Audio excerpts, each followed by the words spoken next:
11 matchs ce soir en NBA, encore beaucoup de choses à dire, une carte qui va être très complexe selon moi aujourd'hui. On analyse ça juste après l'intro.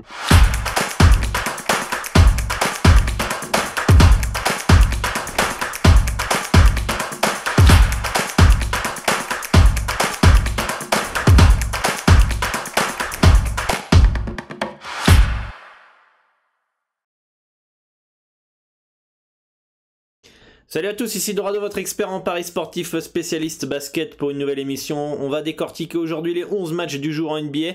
Je vais vous partager mes avis, mes analyses, mes informations, mon expérience pour vous aider à faire vos pronostics et vous permettre de confronter vos analyses aux miennes. Si vous êtes nouveau sur la chaîne, bienvenue à vous. N'hésitez pas à vous abonner, d'activer la cloche des notifications pour ne louper aucune des prochaines vidéos d'analyse. Sachez que vous pouvez télécharger le guide PDF gratuitement où je fais un petit récapitulatif des arrivées et des départs en NBA avec mon avis sur chaque équipe très brièvement. Ça peut clairement vous aider pour ce début de saison si vous souhaitez débuter dans les paris sportifs NBA ou si vous avez déjà des connaissances en NBA, vous rafraîchir un petit peu la mémoire et en plus automatiquement vous participerez à la formation gratuite NBA que j'ai créée, qui vous permettra de voir comment je travaille, comment j'analyse, comment je détermine un handicap, quels sont les outils que j'utilise comme les sites des blessés, les sites des stats, etc. Les erreurs que j'ai pu commettre, les pièges à éviter, etc. Bon bref, j'ai essayé de faire quelque chose de gratuit, d'intéressant, qui vous permet de progresser dans les paris sportifs et faire vos premiers gains en NBA.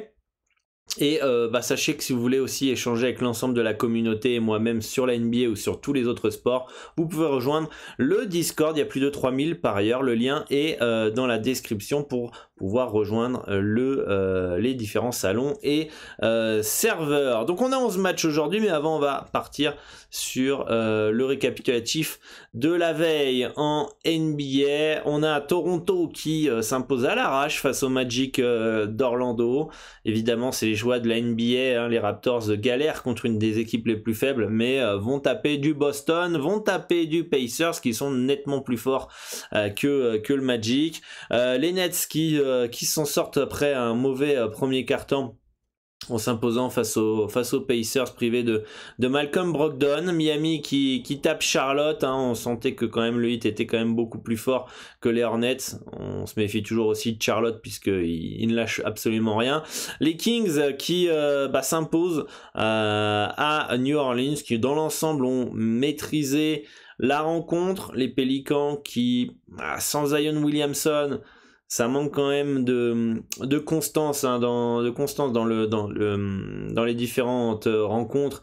Hier, c'est pas possible, d'être devant, terminer le carton à -7, revenir à 42-41, passer devant dans le deuxième carton pour finalement se prendre un run et être mené à la pause pour ensuite très bien démarrer le carton, le troisième carton pour passer devant, pour ensuite terminer le troisième carton à te faire exploser et puis ensuite pareil, en fait tu démarres mal le quatrième carton mais tu reviens à quelques secondes de la fin.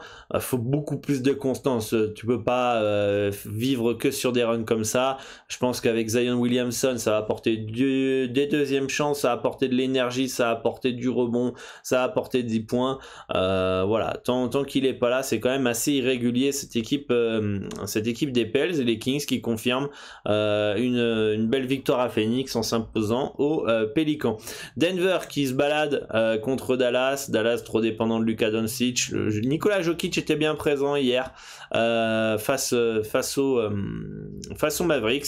Les Blazers qui tapent et qui prennent leur revanche face aux Clippers, et les Lakers qui gagnent de 12 points mais qui s'en sortent très bien face à Cleveland. On a suivi le match sur le Discord hier et on a pu voir que les Cavs jouaient largement mieux, mais la fatigue du road trip a eu raison de Cleveland qui craque dans le quatrième quart-temps. On peut voir que c'était très serré à l'entame du quatrième quart-temps et les Cavs vont craquer physiquement dans les derniers instants. Donc, mais l'écart est cher payé pour les Lakers, pour Cleveland, qui aurait mérité de perdre de moins de 10 points, voire pourquoi pas avec plus de jus s'imposer face aux Lakers. Donc nous sur le club hier on fait 1/3, donc légère perte. On avait Portland Moins 2,5, on avait les Pélicans plus 2 qui échouent finalement un panier, un panier près, donc on manque un peu de réussite là-dessus.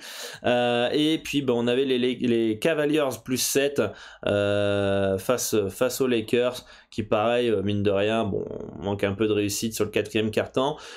C'est pas grave, ça arrive, c'est des soirées comme ça, on peut pas tout le temps être en bénéfice. Le plus important, c'est que sur le long terme, on le soit. Donc voilà pour mes pronostics hier soir sur le club privé. Et on va essayer ce soir de décortiquer une carte que j'estime plutôt très très complexe. On va commencer par Washington qui reçoit Boston. Complexe aussi ce match, puisque on a pu voir que les Wizards étaient une équipe casse-couille. On a vu que les Wizards étaient capables de gagner à Boston et de dominer Boston. Les Celtics qui dépendent beaucoup de Jaylen Brown et Jason Tatum et qui en plus devront faire ce soir sans Marcus Smart. On ne le voit pas ici à l'écran, mais en cliquant sur Boston, on va avoir l'information. Marcus Smart, voilà, malade, forfait, ça recharge, voilà, ce samedi contre les Wizards. Donc ça c'est une mauvaise nouvelle pour les Celtics. Mais du côté de Washington, il y a aussi Dinwiddie qui était mis au repos lors du dernier match, ne sera bien présent là ce soir, mais il y a quelques absences comme Rui Hachimura principalement. Et je pense que les Wizards sont clairement capables de regagner face à cette équipe de Boston privée de Smart. Va falloir un gros Jaylen Brown et Jason Tatum pour gagner. Je vois pas d'autres solutions. Je trouve que les Wizards ont une équipe beaucoup plus complète, donc c'est tout à fait logique qu'ils soient légers favoris à domicile face à ces Celtics là. Je pense que justement la complexité de ce match, c'est que c'est trop facile de partir sur du Washington. Vous connaissez peut-être un peu maintenant la NBA à suivre les émissions. À chaque fois qu'il y a des pièges, on essaye de vous les partager dans l'émission, et à chaque fois on les on a souvent plutôt raison. La logique voudrait qu'on parte sur du Washington ce soir. Ils sont chez eux, ils ont battu Boston facile là-bas, il n'y a pas Marcus Smart. Ça me semble trop simple. La NBA c'est bien plus complexe que ça. Je ne sais pas comment l'expliquer, mais il y a tout pour croire que Boston va s'imposer ce soir. Le souci, moi, il n'y a aucune value. Donc c'est un beau no-bet dans cette rencontre. Et c'est un beau match piège, mais méfiance si vous partez tête baissée sur Washington. C'est pas un superbe, on va dire, spot, mais bon, je pense qu'ils gagneront la plupart du temps malgré tout. Mais pour moi, c'est un no-bet, il n'y a pas de value. Détroit qui reçoit le Magic en back-to-back. On a vu qu'Orlando était capable d'accrocher hier les Raptors. Ce soir, on a les Pistons qui peuvent s'imposer et qui doivent s'imposer face à cette équipe d'Orlando. Ils sont chez eux. Ils ont été accrocheurs ces dernières saisons, les Pistons chez eux. Je vois pas pourquoi ce soir ils ne s'imposeraient pas face au Magic. Pour moi, Jeremy Grant, qui était incertain, qui est passé probable, s'il est là et que ça se confirme, moi je pense que les Pistons, quand tu accroches les Bulls, quand tu bats des équipes l'année dernière, j'ai plus les noms en tête, mais c'était des bonnes équipes, ou du moins tu es accrocheur. Je vois pas pourquoi contre une équipe aussi faible qu'Orlando, tu ne puisses pas t'imposer. Après, la question, est-ce que c'est value le moins 6 des Pistons? Là, c'est une autre question. Je pense pas trop. Je sais même plus ce que j'ai mis comme handicap. Vérifions ça. Ça c'était hier, aujourd'hui, non ça c'était hier, c'était avant-hier tout à l'heure, voilà. J'ai mis un H de moins 6,5, donc pour moi il y a zéro value. Je pense que les Pistons devraient gagner la plupart du temps entre 1 et 10 points d'écart. En jouant dur et physique, je pense qu'ils sont capables de gagner plus de 10 points. Donc voilà, pour moi, no bet dans cette rencontre, bien placé, pas de value, mais je vois plutôt Détroit s'imposer.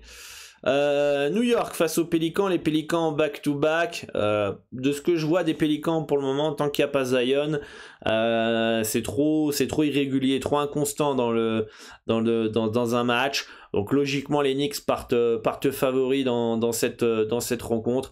Je pense que la plupart du temps ça va gagner entre 1 et 10 points d'écart, et je serais pas étonné qu'avec un peu d'adresse, et bien que les Knicks gagnent de plus de 10 points. Back-to-back pour les Pélicans.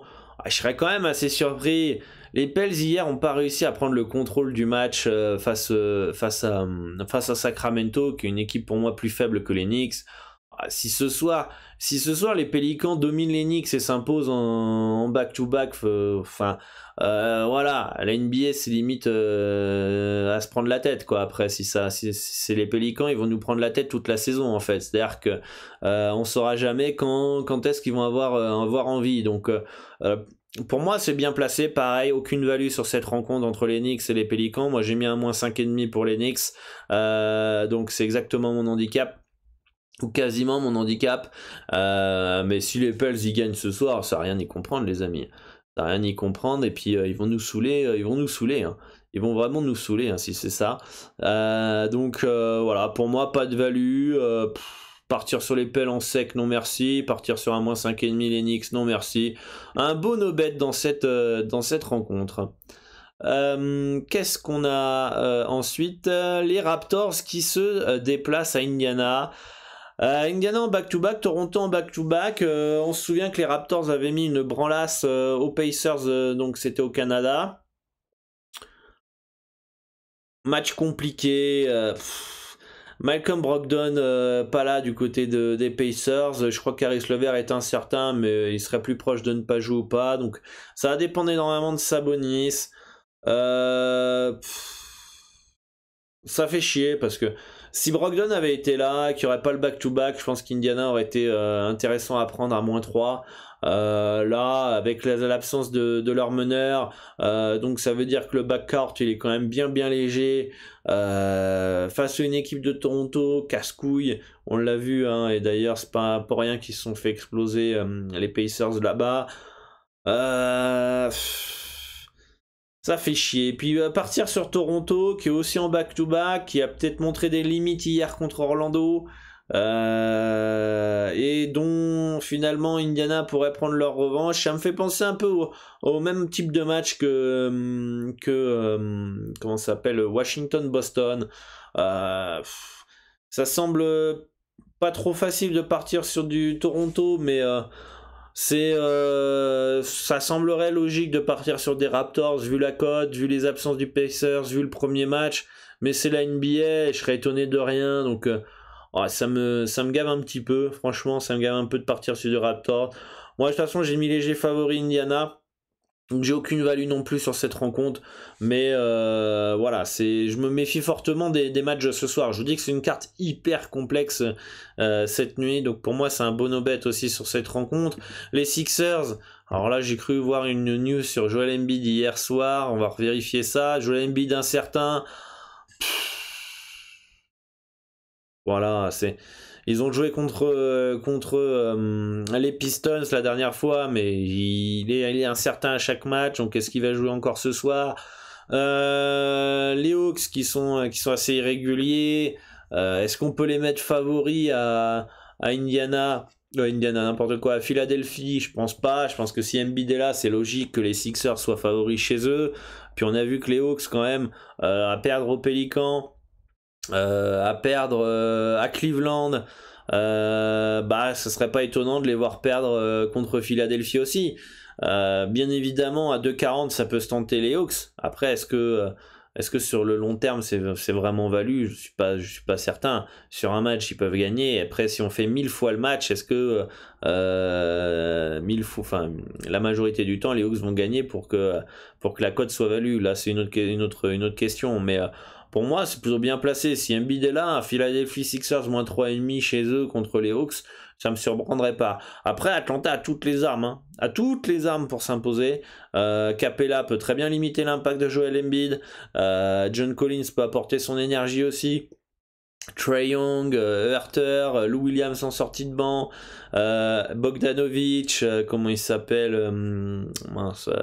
Reddish. Putain, il en manque un autre là. Bref, il y a du monde. Il y a peut-être plus de talent du côté d'Atlanta, donc ça pourrait se mettre une petite piécette si vous voulez jouer pour le fun. Atlanta, ça peut faire le taf là-bas.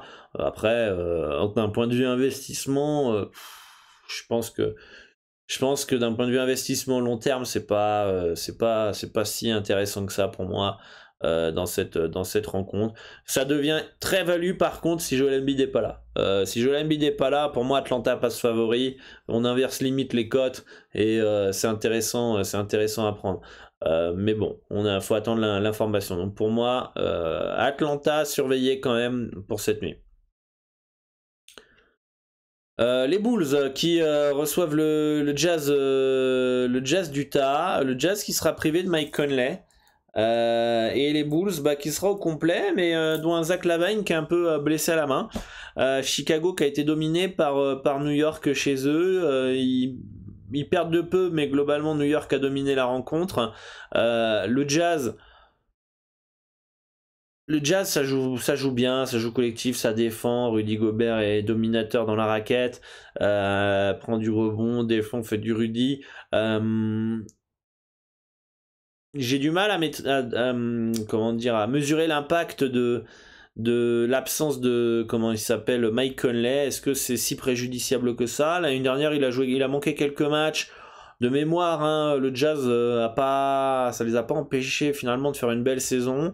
Mais en tout cas, c'est une absence à prendre en compte. Que le Jazz soit favori à Chicago, ça pourrait surprendre plus d'un.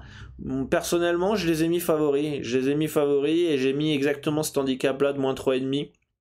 Moins 4 qui me semble très bien placé. Je pense que le Jazz est a plus de vécu collectif.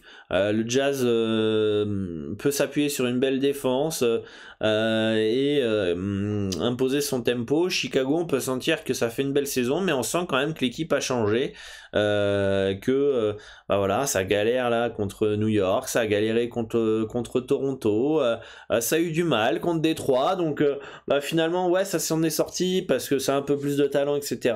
Mais face à une équipe comme le Jazz qui récite son basket, je pense que le Jazz devrait gagner la plupart du temps dans cette rencontre. Mais j'estime pas qu'il y ait de value dans ce match-là non plus, donc pour moi c'est un no-bet. C'est un no-bet. Les Spurs face aux Bucks de Milwaukee. Milwaukee qui reçoit San Antonio. On se souvient que les Bucks s'étaient imposés de 10 points au Texas. Moi, là où je suis un peu surpris, oui et non, je pense qu'il y a une logique à ça, mais je suis assez surpris de voir que les Bucks étaient à moins 6 à San Antonio et se retrouvent à moins 7 chez eux, qui est un seul point d'écart entre les deux handicaps, alors qu'ils sont à domicile. Alors, c'est sûr que la première rencontre, il y avait Jrue Holiday. Là, Jrue Holiday sera pas là, et ça, c'est un peu emmerdant pour les Bucks, hein, parce que c'est un joueur qui est capable de scorer, qui gère le tempo, qui est capable d'apporter des points de la défense, etc. Après, les Spurs, il n'y a personne pour stopper Giannis Antetokounmpo, c'est un peu la même chanson. Chris Middleton peut scorer, il y a un collectif, etc.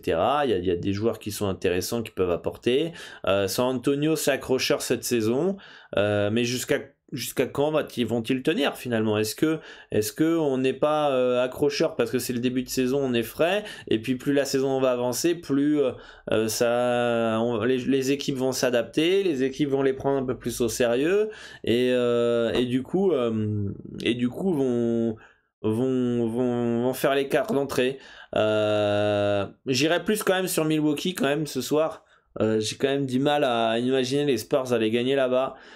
Faudrait vraiment faire un très très gros match, et puis ça confirmerait encore un excellent début de saison de San Antonio et des joueurs de Popovich. Mais je pense quand même que les Bucks sont dessus avec ou sans Jrue Holiday.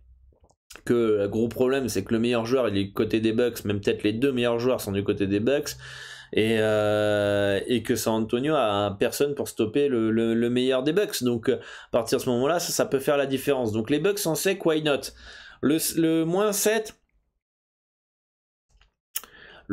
m'intéresse, mais j'attendrai un petit peu. J'attendrai un petit peu parce que peut-être qu'avec l'absence de Jrue Holiday, de Brook Lopez du côté de Milwaukee, il y a peut-être moyen que les gens aillent sur du San Antonio, que le H baisse et que on ait un meilleur handicap pour les Bucks. Je pense que Milwaukee pourrait gagner entre 6 et 10 points d'écart la plupart du temps chez eux, donc peut-être qu'un -6 serait mieux qu'un -7. Bon, en tout cas, c'est toujours mieux qu'un -7, hein, évidemment. Ici on dit des trucs très très intelligents, hein. Mais je pense que le marché pourrait aller un peu sur les Spurs, vu leur début de saison, vu les absences. Donc à voir, voir ce que ça donne. Pour le moment, ça n'a pas trop bougé. C'est sorti à -7 + 7. Les gens sont légèrement partis sur San Antonio, mais c'est hyper léger. Il suffit qu'il y en ait d'autres qui partent sur Milwaukee et c'est l'inverse. Donc voilà, pour moi, préférence Milwaukee sur cette rencontre. Et on peut attendre pour voir si on peut pas avoir un meilleur handicap.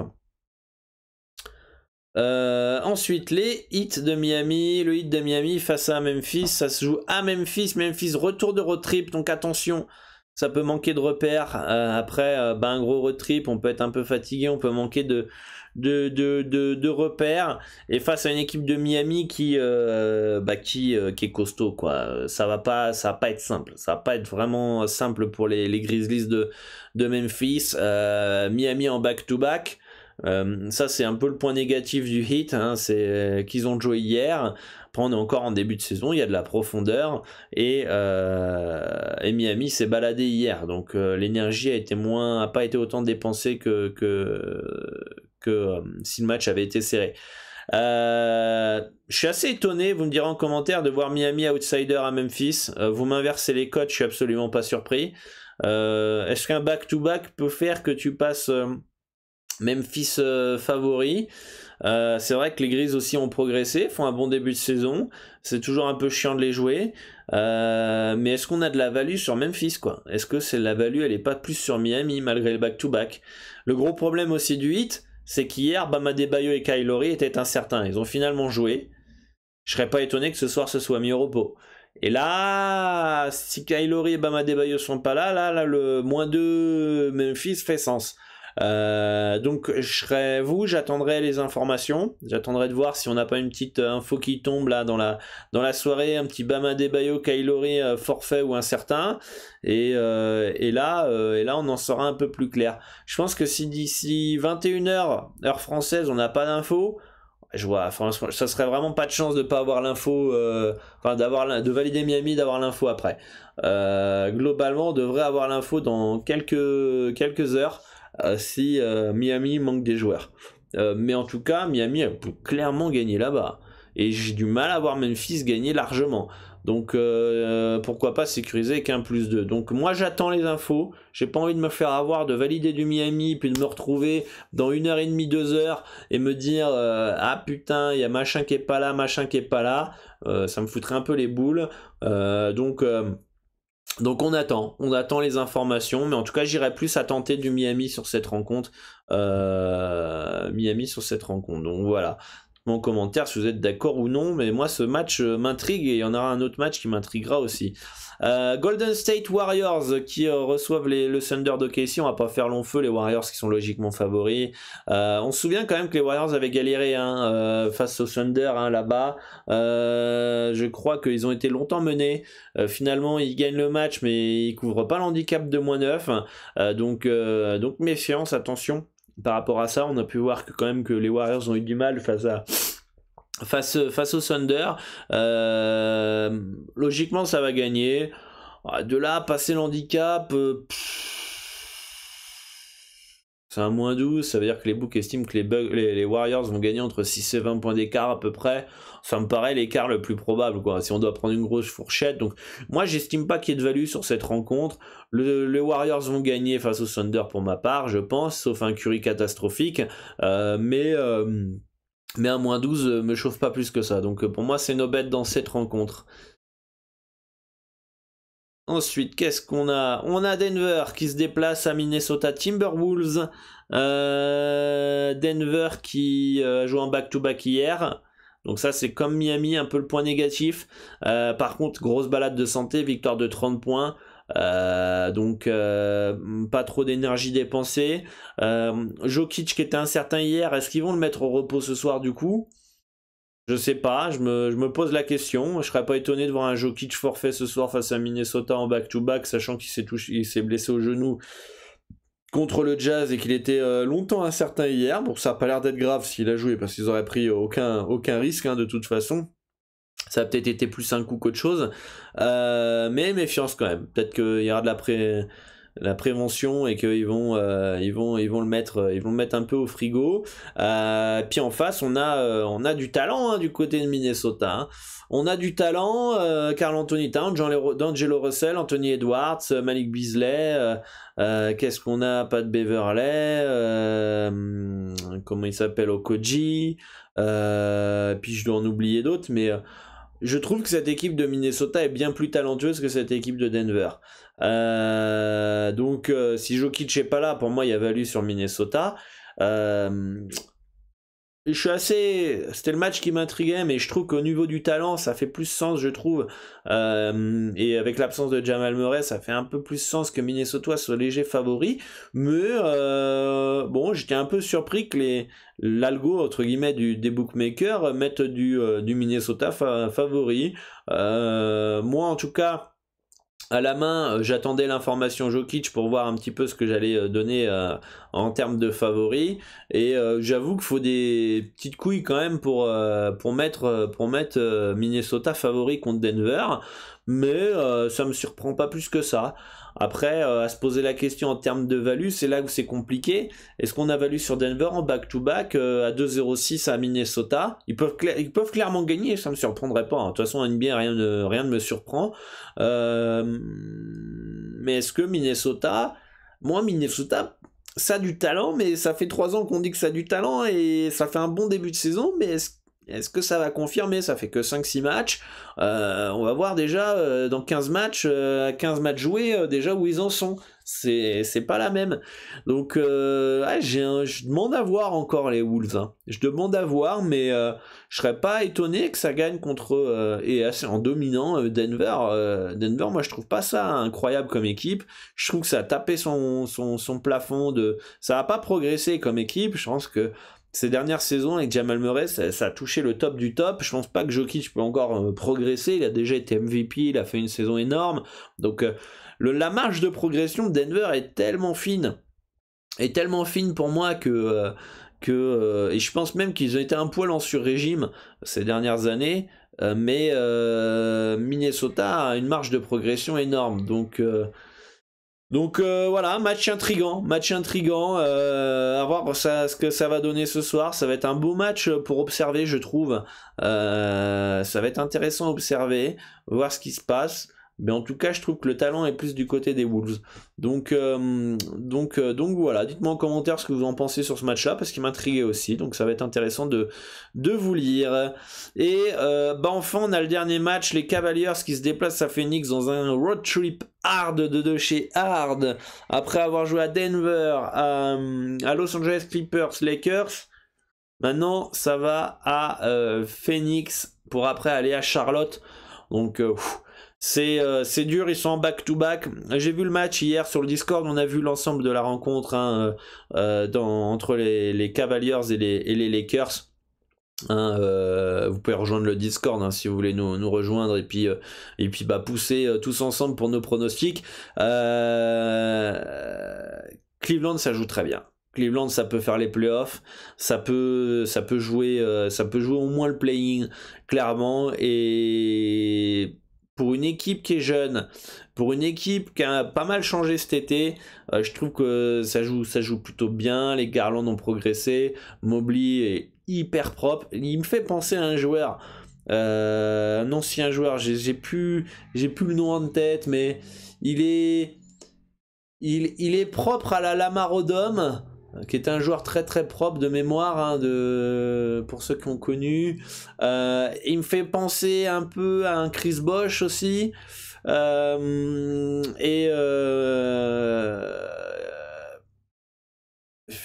Ouais, Chris Bosh est un peu maigrichon comme un petit Kevin Garnett, mais bon voilà, il me fait penser un peu à un mélange de tout ça. ça peut devenir un très très bon joueur. Il est propre, il y a peu de déchets pour son jeune âge. Et Garland qui a bien progressé sur le pick and roll. Rubio qui apporte Enfin, ça joue très très bien, il y a des solutions. Le problème, c'est qu'hier, ils auraient dû gagner, entre guillemets, contre les Lakers. Ils auraient clairement pu gagner, mais le road trip, la fatigue a fait qu'ils ont complètement craqué à la fin. Certes, les Lakers sont mieux défendus, mais quand tu mènes de 9 points à 1 minute 30, 2 minutes de la fin du troisième quart-temps pour Cleveland, tu prends un run, un 12-0 pour perdre de 3 points, tu sens que les tirs sont courts, que tu vois le quatrième quart-temps ils sont là, ils résistent, mais que les tirs sont toujours courts et que ça court moins vite, que ça revient moins bien en défense. Tu sens quand même que ça tire la langue et que c'était très fatigué, et je vois pas pourquoi ils récupéreraient du jus ce soir face à une équipe de Phoenix plus jeune que les Lakers, qui joue plus vite pour moi que les Lakers, plus dynamique. Ça peut prendre branlasse les Cavs ce soir, je serais pas étonné, mais ça voudra pas dire que c'est une équipe de merde. Je pense que ce sera vraiment la fatigue. S'ils se font exploser, ce sera vraiment la fatigue. Et s'ils ont réussi à retrouver un peu d'énergie et qu'ils ont peut-être de l'adresse, ça peut peut-être rester dans l'handicap, mais je prendrais pas le risque. Je prendrais pas le risque. S'il y avait pas le road trip, s'il y avait pas la fatigue, etc., je pense que déjà hier ils auraient passé l'handicap, ils auraient peut-être même gagné à Los Angeles. Et ce soir, on aurait pu avoir un des Cleveland Cavaliers, peut-être pas gagné, mais rester dans le H de plus 9,5. Donc moi, ce soir, méfiez-vous fortement de Cleveland, il y a de la fatigue, et ça risque d'être fatigué jusqu'au la fin du road trip. Je serais pas étonné qu'ils perdent ce match-là ce soir, et le match à Charlotte, et pourquoi pas même perdre le premier match à domicile derrière, à voir contre qui c'est, puisqu'on peut toujours manquer de repères au retour du road trip. Et on peut se faire un peu surprendre, mais à voir contre qui joue évidemment. Si ça joue Orlando, je pense que ça va gagner. Mais voilà, je pense que les Cavs, attention, ça joue très très bien. C'est peut-être une des équipes qui joue le mieux dans ce début de saison collectivement, mais on a senti la fatigue hier soir qui a coûté clairement le match aux Cavs, et on en a déjà parlé un peu dans le récapitulatif, donc je préfère vous mettre en garde. Je vous avoue qu'hier, en ouverture du marché, il est sorti à plus 10,5, je devais valider Cleveland, et je me suis dit, back-to-back, road trip, j'ai fait, attends, te jette pas dessus. Alors j'aurais bien anticipé, maintenant il est à plus 9,5. Je dis attends un peu, regarde déjà le match de ce soir, est-ce qu'il y a pas, tu vas pas sentir un peu de fatigue, etc. C'est exactement ce qui s'est passé, ils ont complètement craqué. J'ai senti les tirs courts. Quand t'es court au niveau du tir au basket à la fin du match, c'est que t'es crevé. C'est que finalement tu pousses pas assez sur tes jambes parce que t'as plus de jus. Et c'est exactement ce qui s'est passé. Markkanen a 3 ou 4 tirs à 3 points tout seul. Ou il y en a 3 pour Markkanen, il y en a un pour Garland, il y en a un pour Rubio, il y en a un pour Sexton. Il y a tout qui passe à côté, qui est très court, et qui s'il les avait mis aurait très bien pu gagner le match. Mais non, fatigué. Et en plus les Lakers ont haussé le ton en défense, donc c'était plus dur. Donc voilà, et j'ai préféré attendre, et bon bah du coup là j'ai ma confirmation, il y a de la fatigue, et je ne valide plus de toute façon Cleveland. Donc voilà un petit peu pour la carte du jour en NBA, hein. Je crois qu'on a fait tous les matchs, hein. On va aller vérifier ça. Non, ça c'est jeudi, on va aller vérifier quand même qu'on n'a rien loupé, puis on va faire le petit récapitulatif. C'est où la NBA? C'est ici. Donc Washington-Boston, pour moi c'est un bon no-bet. Je serais pas étonné de revoir Washington gagner, mais attention, c'est vraiment un gros match piège. Détroit-Orlando, préférence Détroit, même si pour moi il n'y a pas de value. Pélican-New York, préférence New York, mais pour moi il n'y a pas de value. Indiana-Toronto, no-bet, avec l'absence de Brogdon, je sais pas trop quoi penser. Atlanta qui peut faire un coup à Philadelphie, mais selon ma stratégie il n'y a pas de value non plus. Utah-Chicago, no-bet, il n'y a pas de value. Memphis-Miami, j'attends les infos, j'irai plus sur du Miami quand même. Les Bucks, préférence Milwaukee, à voir si on peut pas avoir un H un peu meilleur dans la soirée, en espérant que le marché aille sur San Antonio. OKC, Golden State, préférence Golden State, mais pas de value. Minnesota, Denver, match à observer. et Phoenix Cleveland. Attention à la fatigue des Cavs, donc préférence quand même Phoenix, même si pour moi il n'y a pas de value. Donc voilà, carte très très complexe aujourd'hui. Dites-moi d'ailleurs en commentaire ce que vous allez jouer, ce qui vous intéresse, et moi je vous dis tout à l'heure sur le Discord. Bonne chance à tous pour vos pronostics. À voir si demain je fais un petit Twitch sur la chaîne où on suit les différents matchs assez tôt sur Twitch. On va être ensemble pendant quelques heures, on va aller vérifier il y a quoi comme match tôt. À voir si vous êtes motivé, si vous êtes chaud, vous me le dites. Alors allez vous abonner à la chaîne Twitch, le lien est dans la description. Et si vous me dites en commentaire que vous êtes chaud pour un Twitch et que vous serez présent, on y va. On a un match à 20h30, Dallas-Sacramento, donc on pourrait commenter celui-là. Si vous êtes chaud pour le Twitch, vous me le dites en commentaire, vous likez à fond la vidéo, vous allez me follow sur la chaîne Twitch, le lien est dans la description. Et puis on sera ensemble quelques heures, je répondrai à vos questions, à voir si je fais pas gagner des abonnements aussi au club privé, ou des formations, etc., des petits cadeaux, et voilà, à voir en fonction du nombre de personnes qui sont là. 13h30 ici, donc ça voudrait dire qu'on suivrait aussi du Manresa Bilbao. Qu'est-ce qu'on aurait au programme aussi? Ça sera terminé en Allemagne. On aura du Split Cibona en cours, on aura de l'Asvel Orléans. On a du Larissa Héraclis, mais ça c'est un match de merde, on s'en branle. On aura d'Apoel Jérusalem Apoel Olon, et en Italie on aura du Treviso Varese. Bon, ça sera plutôt la fin de la soirée quand même, la fin de la soirée, mais en tout cas voilà, dites-moi en commentaire si vous êtes chaud, et puis vous me suivez sur Twitch, le lien de la chaîne est dans la description. Voilà les amis, faites-moi un petit retour, et tous les liens importants pour suivre mes pronostics, etc.